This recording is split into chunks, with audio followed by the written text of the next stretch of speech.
Halo guys, kembali lagi bersama gua Steven di YouTube channel gua, Steven Stanley Channel. Nah, sesuai dengan janji gua beberapa waktu yang lalu, ini gua mau menjawab pertanyaan tentang motor yang sudah kalian tuliskan di Instagram gua beberapa waktu yang lalu. Nih gua ada di depan bengkel Enduro, ya, Enduro Motor. Ya nanti gua bakal ketemu langsung sama ownernya, Bang Irul, untuk menjawab pertanyaan kalian semua, para netizen. Oke, jadi ikutin terus video ini, jangan di skip. Let's go.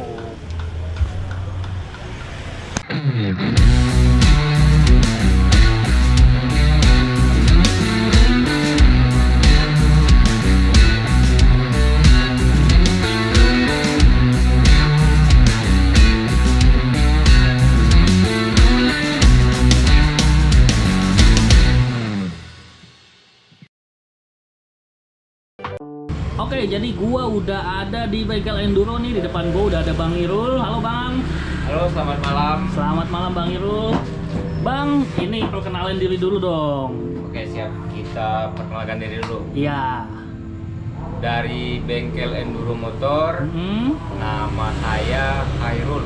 Hairul. Suka dipanggil Bang Irul. Iya, panggilan Bang Irul ya. Siap. Saya mekanik dari Enduro Motor yang di Jalan Dharma Bakti, RT 8 RW 10 nomor 4. Oh. Nah, tepatnya di belakang Taman Palem. Di belakang Palem ya. Jakarta Barat. Siap.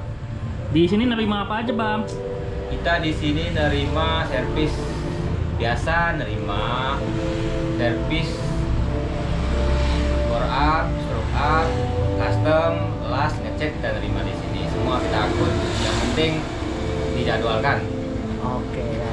Jadi hampir semua terima ya, dari yang semua kita terima. kecil sampai yang gede juga Ya. diterima ya. Terima. Oke. Karena yang kerja juga sendiri-sendiri. Oke, siap.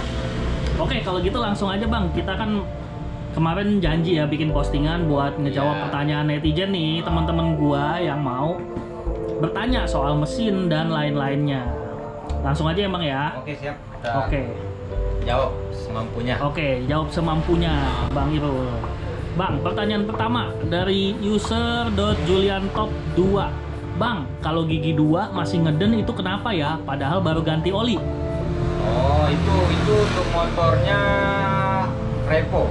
Motor Revo walaupun motor Ya kita anggap Revo lah, ya, karena dia nggak sebutin ya. Oke. Nggak usah disebutin motornya. Itu kalau gigi 2 dia ngeden tapi baru ganti oli. Kemungkinan itu masalahnya bukan di oli. Kemungkinan di kampas kopling, kalau nggak per kopling.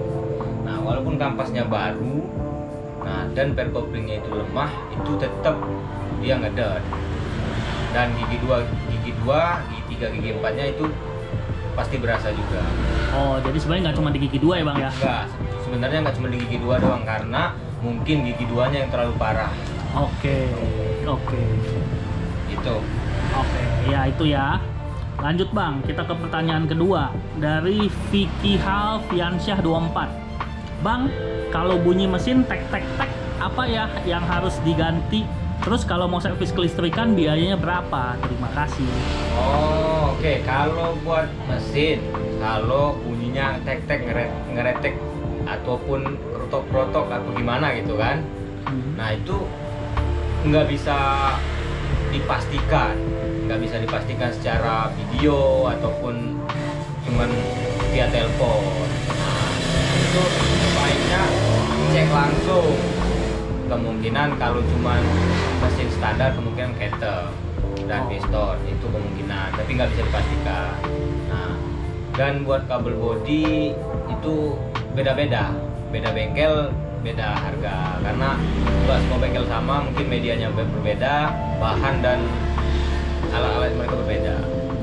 Oke, intinya kalau bunyi nggak bisa ditebak ya, mesti Nggak dilihat bisa. langsung ya. Siap. Dilihat langsung, lalu kalau soal kelistrikan juga memang beda-beda harganya tiap bengkel ya. Jadi nggak bisa kasih kisaran ya Bang ya. Nggak bisa dipastikan ya. Oke, siap. Oke, kita lanjut ke pertanyaan berikutnya. Pertanyaan dari 4 Drians. Kenapa habis papas noken mesin kasar kayak mesin jahit? Oh, habis papas noken. Oh, itu tergantung yang mapas nokennya. Itu pasti. Kalau habis papas noken, dia mesinnya kayak mesin jahit. Itu pasti dari noken asnya. Mungkin karakter noken asnya bisa, karakter noken asnya dia ngeritik tapi tenaganya horsepowernya mantap gitu. Bisa, bukan dari yang lain-lain. Oke, jadi tenaganya bagus tapi mesinnya ngelitik nggak apa-apa tuh bang? Sebenarnya itu bukan nggak apa-apa sebenarnya, tapi kan itu dari karakter noken asnya. Itu kalau dia horsepowernya dapat tapi mesinnya ngeritik, dia nggak bisa dipakai jangka panjang. Oh, jadi kemungkinannya cepat rusak ya bang ya? Mungkin rusak. Tapi kalau nokennya tenaganya naik tapi nggak berisik, bisa juga bang? Bisa, itu bisa. Itu tergantung dari karakter noken asnya. Oh, Karena garapan noken as beda tangan beda hasil dan nggak bisa disamakan. beda tangan beda hasil ya. Biar dikata mesinnya sama juga ya? Iya, walaupun ukurannya dikata sama ya? nggak bisa sama. Nggak bisa sama. Iya. Oke. Ya bagus nih pertanyaannya nih.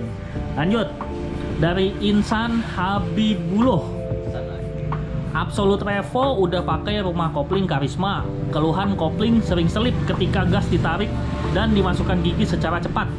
Yang kedua, motor jalannya ndut-ndutan atau gerdek ketika kopling mulai dilepas atau lepas setengah kopling. Mohon pencerahannya bang, makasih.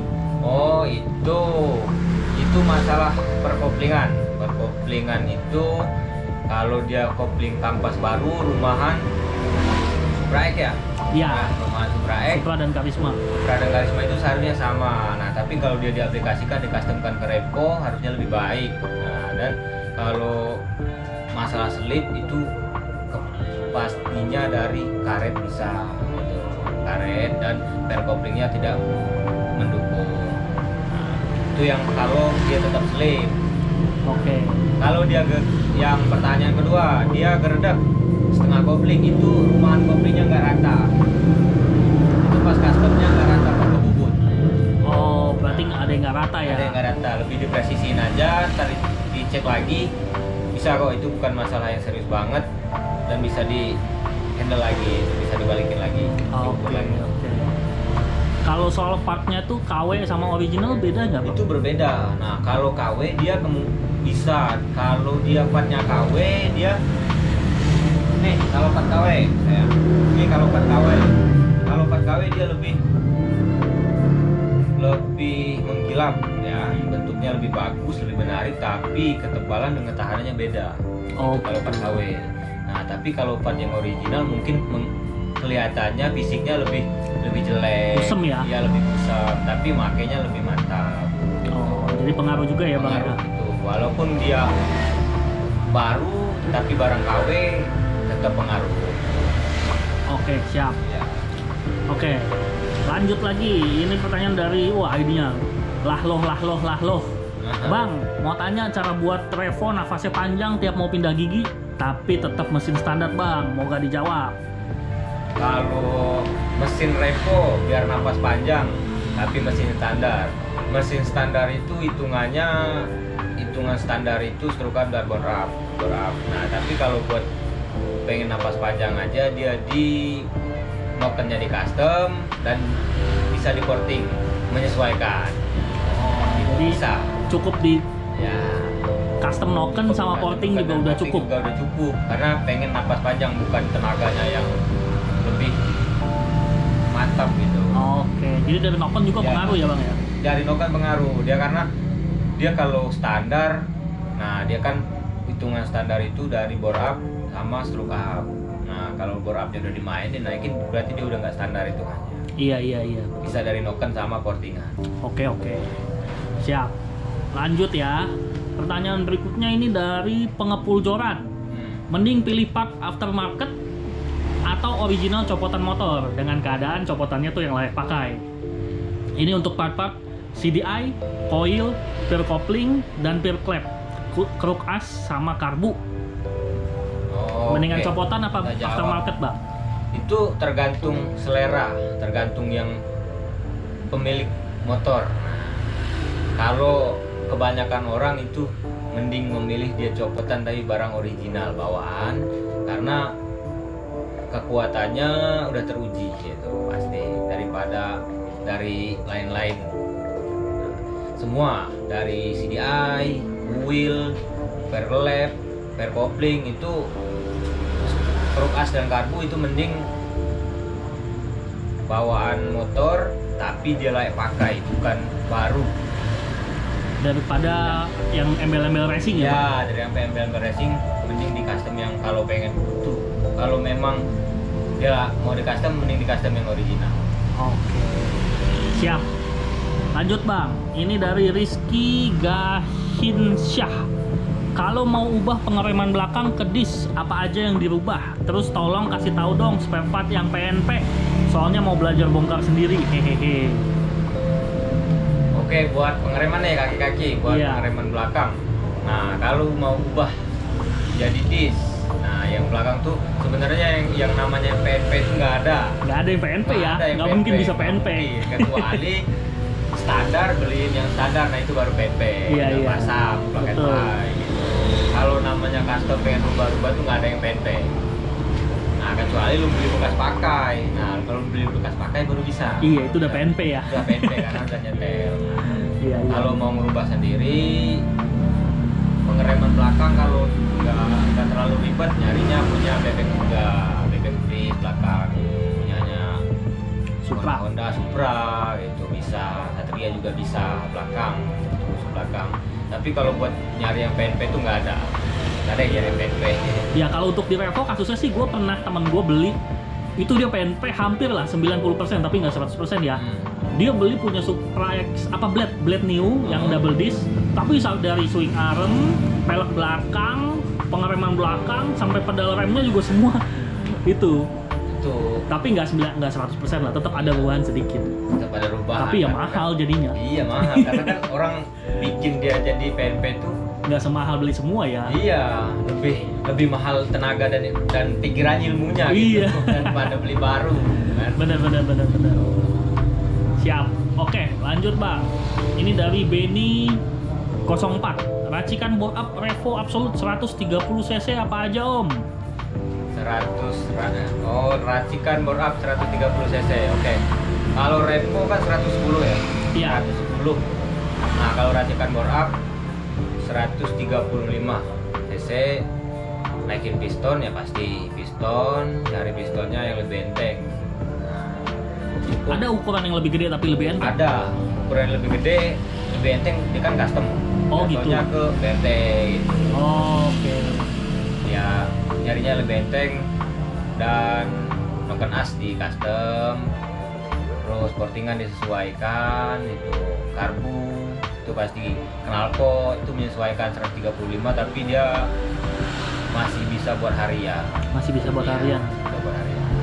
Nah kalau standar misal piston custom makanya Daytona. Nah Daytona lumayan enteng kalau buat custom ke Revo. Oke. Daripada pakai yang ori yang lebih gede itu kan bobotnya sama. Nah kalau yang ori naik 50 cepet itu bobotnya lebih berat. Oke. Karena diameter lebih gede, tebalnya lebih tebal. Nah tapi kalau nyari yang custom Daytona, BRT itu lebih ringan. Lebih ringan ya. Lebih enteng lah, lebih jadi enak. Motornya juga lebih kenceng nanti ya. Boleh motornya nggak ngebeban di Iya. struktur. Masuk akal. Oke. Lanjut ya. Ini dari 2JZ Tesla. Kalau Revo Absolute mau pasang oil cooler, itu jalurnya ambil dari mana? Apakah efeknya signifikan? Oke, Revo Absolute kalau pengen jadi bikin oil cooler. Nah, kalau oil cooler banyak macam, bukan cuma 1-2 macam. Ya, kalau bukan custom ya. Kalau yang pertama bisa dari lubang oli. Lubang oli itu ada titiknya yang sebelah kanan, kata media. Ada titiknya itu bisa itu langsung ke di atas noken, bisa dibubut. Itu pertama tuh, itu yang paling enteng, yang paling mudah. Itu di atas noken, berarti di head dong ya? Ya di head ada. Kita nggak punya media Revo sekarang. Iya. Itu kalau dia itu langkah pertama itu bisa. Itu buat oli naik ke atas. Naik ke atas. Oke. Nah kedua bisa juga dicor di rengkes dari lubang naik oli sampai lubang yang di head itu dicor ulang. Nah, tapi itu lumayan biaya dan waktunya juga. Tapi dia lebih berfungsi daripada yang jalur yang lain. Jadi dari dekat pompa oli situ ya? Pompa oli dia ada jalur dari bawah, dari pangkal pompa olinya muter langsung dicor, ada corannya. Langsung naik ke atas. Nanti keluarinnya di mana? Di Keluarnya head. tetap di head. Oh, Tetap jadi jalur yang sama, Oh. tapi lebih banyak, Oh. lebih berfungsi. Jadi lebih dingin juga olinya ya. lebih dingin juga olinya. Oke, siap. Lanjut. Dari Lanang RML apa nih? Apalah pokoknya ini namanya. Sobat. Motor Evo Absolute OS 200, kompresi 10,5. Apakah awet kalau dipakai harian, Om? Oke, kalau Revo Absolute Overseas 200, dia kompresi 10,5. 10,5. Tapi part yang lainnya standar. Pernah standar. Iya, semisal Ya, standar. standar, lubang ineknya standar semua, ada karbu standar. Kalau 10,5 itu seharusnya masih aman buat harian. Oke. Tergantung yang nyetel. Gitu kan. Kalau dia masangnya pas, presisi semua, alat standar, dia bisa dipakai harian. Nah, tapi kalau di atasannya udah custom, melakukan as custom, lubang-lubangnya udah coating, itu lebih resiko sebenarnya gitu, karena dia 200, karena baru kompresi 10,5, masih bisa per harian lah kalau motor standar. Ya, dalam tanda petik tuh artian kalau semuanya standar ya. Kalau standar, karena kan maksimal itu emang 200. Oke. Dimaksimalkan operasi 200 dengan part standar original. Oke. Bisa. Masih cukup aman dengan catatan standar. Standar bisa. Oke, lanjut dari Firza Narjanto. Inrayan habis turun mesin atau naik spek bagusnya berapa lama atau pakai berapa kilometer sih, Om? Dan habis Inrayan apa perlu ganti oli lagi? Thank you. Oh. Ini masalah Unryan turun mesin sama naik rese, stroke up. Nah, itu Unryan itu tidak diharuskan berapa hari, berapa jam, berapa kilometer gitu, tergantung alat part yang diganti. Kalau partnya original dan porterannya bagus, bubutannya bagus, itu 1 hari juga cukup dengan waktu 6-7 jam.